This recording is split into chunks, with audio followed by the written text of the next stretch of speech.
Hello दोस्तों, नमस्कार। मैं doctor Neelam Shukla. I am clinical and rehabilitation psychologist. आज आपके सामने हम एक नई मानसिक बीमारी एंग्जाइटी डिसऑर्डर, या आप बोलिए जनरल एंग्जाइटी डिसऑर्डर क्या होता है, इसके सिम्टम्स क्या होते हैं, कॉजेज़ क्या हैं और इनका ट्रीटमेंट कैसे किया जाता है, इसके बारे में चर्चा करेंगे। तो हम स्टार्ट करते हैं। जैसे इसके नाम से पता चल रहा है, GAD जनरलाइज्ड एंग्जाइटी डिसऑर्डर। आमतौर पर ये इसी प्रकार की चिंता होती है जो किसी पर्सन में लगातार बनी रहती है। लगातार इस बात का डर या चिंता बनी रहती है कि अब क्या होगा। जैसे मान लीजिए उनके घर से कोई बाहर जा रहा है तो उनको इस बात का ही चिंता रहती है, अरे वो बाहर जा रहा है कहीं एक्सीडेंट नहीं हो जाए। यदि सुबह किसी का कहीं प्रेजेंटेशन है, उसे पहुंचने में लेट हो रही है, तो उसे इसी बात की चिंता है कि कहीं ऐसा तो नहीं कि मेरा बॉस मुझ पर गुस्सा हो जाएगा कि मैं लेट हो जाऊंगा। मतलब जो चीज़ है नहीं, लेकिन हम उसके बारे में पहले से ही सोच के बहुत ज़्यादा चिंतित हो रहे हैं। तो ऐसी चिंता जो लगातार आपके मन में विचार चलता ही रहता है कि यदि ऐसा होगा तो ऐसा होने वाला है, ऐसा होगा, तो उसकी वजह से आप हमेशा, मतलब जो 24 आवर्स है आप में चिंता विद्यमान रहती है या आपके अंदर चिंता रहती है। तो इस चिंता के रहने में क्या होता है कि पेशेंट कभी भी नॉर्मल नहीं हो पाता। यदि वो किसी से बात भी कर रहा होता है तो उसके फेशियल एक्सप्रेशन को देखने से पता चल जाता है कि ये पर्सन टेंस है। मान लीजिए कोई सपोज एक कॉलेज स्टूडेंट है, उसको GAD का प्रॉब्लम है, मतलब एंग्जाइटी डिसऑर्डर उसके अंदर है। तो कॉलेज पहुंचा, कॉलेज पहुंचने के बाद अब उसे इसी बात का डर है कि क्लास होगी तो कोई टीचर ने कोई क्वेश्चन पूछा, मैं नहीं बता पाया तो क्या होगा, यदि मुझसे अच्छे से नहीं हुआ तो क्या होगा, यदि मैंने अच्छा रिजल्ट नहीं दिखाया तो पेरेंट्स क्या बोलेंगे। मतलब ऐसे अनवांटेड थॉट्स जो नहीं होने चाहिए उसे बार बार हो रहे हैं। तो ये होती है जनरलाइज्ड एंग्जाइटी डिसऑर्डर, GAD। अब इसके सिम्टम्स क्या होते हैं?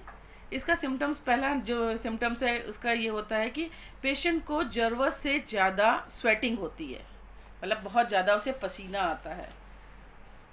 ठंड का मौसम है लेकिन एंग्जाइटी का पेशेंट है तो उसको जो स्वेटिंग है वो ज़रूरत से ज़्यादा स्वेटिंग उसको आती है। दूसरा बात है, उसको 24 आवर्स टेंशन की फीलिंग रहेगी, वो नॉर्मल नहीं हो पाता। कुछ भी नॉर्मल बातें घर में हो रही हो, फैमिली का एनवायरनमेंट क्यों ना नॉर्मल है, लेकिन वो हमेशा टेंस दिखेगा। तीसरा जो सिम्टम्स होता है, उसको ऐसा लगता है कि उसकी मसल हमेशा टेंस रहती है। मतलब सुबह उठे तो मुंह में बहुत खिंचाव लग रहा है, हाथ पैर हमारे बहुत अकड़े हुए लग रहे हैं, बॉडी बहुत हैवी जैसी फील हो रही है। मतलब उसके मसल्स में हमेशा कुछ ना कुछ ऐसा रहता है कि उसे लगता है कि अभी वो बिल्कुल फिट नहीं है, मतलब कुछ ना कुछ उसको खिंचाव मसल्स में फील हो रहा है। जो नेक्स्ट सिम्टम्स होता है वो उसमें होता है कि पेशेंट का अक्सर पेट खराब हो जाता है, क्योंकि उसे इतनी ज़्यादा चिंता होती है कि उसे बार बार वॉशरूम जाना पड़ता है। जरा सी किसी ने कोई बात घर में की, उसे टेंशन का लेवल इतना बढ़ जाता है कि उसे बार बार वॉशरूम जाना पड़ता है। मतलब उसका बार बार चिंता की वजह से पेट खराब हो जाता है। अननेसेसरी थॉट्स आते रहते हैं, मतलब दिमाग 24 घंटे चलता ही रहता है। यदि वो सो भी रहा है लेकिन सोते में भी वो बिल्कुल रिलैक्स्ड होके नहीं सो पाता, उसके दिमाग में कुछ ना कुछ चल रहा होता है। नींद भी उसको टुकड़ों में आती है। जिसको चिंता का जो पेशेंट होता है, जिसके अंदर एंग्जाइटी डिसऑर्डर होता है, ऐसे पेशेंट को नींद भी बहुत कम आती है। नींद आई लेकिन चिंता की वजह से उसकी नींद भी टूट जाती है। तो इस तरीके से बार बार सारी चीज़ें होने से ये रहता है कि माइंड यदि आपका फ्री नहीं हो रहा है तो टेंशन का लेवल धीरे धीरे करते करते एक समय ऐसा आता है कि वो बढ़ जाता है। तो ये तो कुछ सिम्टम्स हैं कि जो एक पर्सन में देखने से हमें आइडेंटिफाई कर लेते हैं कि पेशेंट को एंग्जाइटी डिसऑर्डर है। लेकिन इसके जो कारण क्या है, इसके इस एंग्जाइटी डिसऑर्डर होने का कारण क्या है? तो फर्स्ट जो कारण है वो है जेनेटिक्स।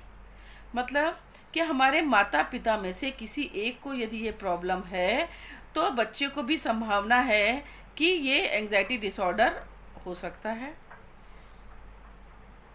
दूसरा रहता है कि इन्वायरमेंटल फैक्टर, इन्वायरमेंटल फैक्टर ये है कि हम जिस इन्वायरमेंट में रह रहे हैं, मान लीजिए हम अपने दादा दादी के साथ रह रहे हैं और उनको एंजाइटी की डिसऑर्डर था, मतलब उनको बात बात में चिंता करने की आदत थी या उनके बिहेवियर में बार बार चिंता जैसी चीज़ें होती थी, तो बच्चे ने उस एनवायरनमेंट से उसको अडॉप्ट कर लिया है।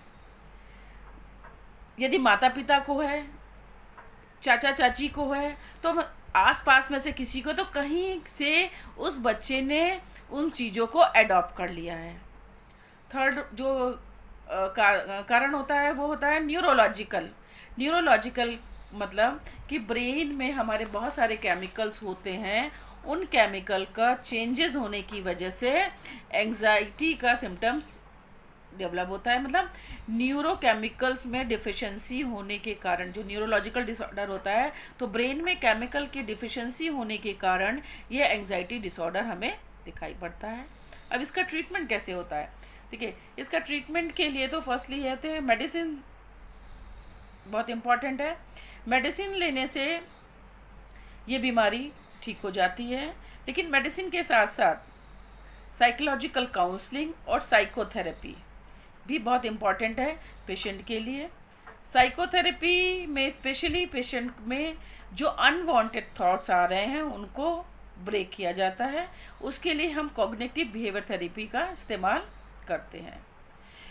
ये एंजाइटी नॉर्मल सभी लोगों में कुछ ना कुछ एंजाइटी होती है, लेकिन ज़रूरत से ज़्यादा चिंता करना ये एक मानसिक बीमारी में कन्वर्ट हो जाती है। जैसे एग्ज़ाम के समय बच्चों को नॉर्मली ड्रीम आता है कि एग्ज़ामिनेशन हॉल में हम जा रहे हैं तो एग्ज़ाम में पहुंच ही नहीं पाए, एग्ज़ामिनेशन हॉल में है तो हमें पेपर छूट गया, इस तरीके के उनको ड्रीम आते हैं। तो स्टूडेंट लाइफ में यदि इस तरीके के ड्रीम आ रहे हैं तो उनको ये एंजाइटी डिसऑर्डर नहीं है, ये नॉर्मल स्टूडेंट का साइन है, क्योंकि एग्ज़ामिनेशन के समय थोड़ी चिंता होना बहुत ज़रूरी है।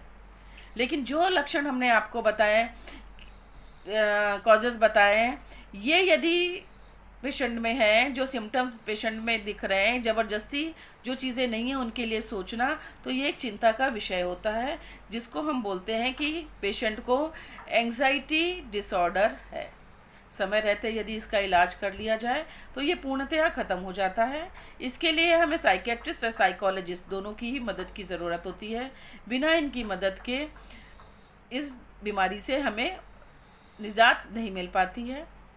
आज के वीडियो में हमने बताया आपको एंजाइटी डिसऑर्डर के कॉजेज़, सिम्टम्स एंड ट्रीटमेंट। आशा करते हैं कि आपको ये सारी चीज़ें आपके लिए लाभप्रद साबित होंगी। नमस्कार।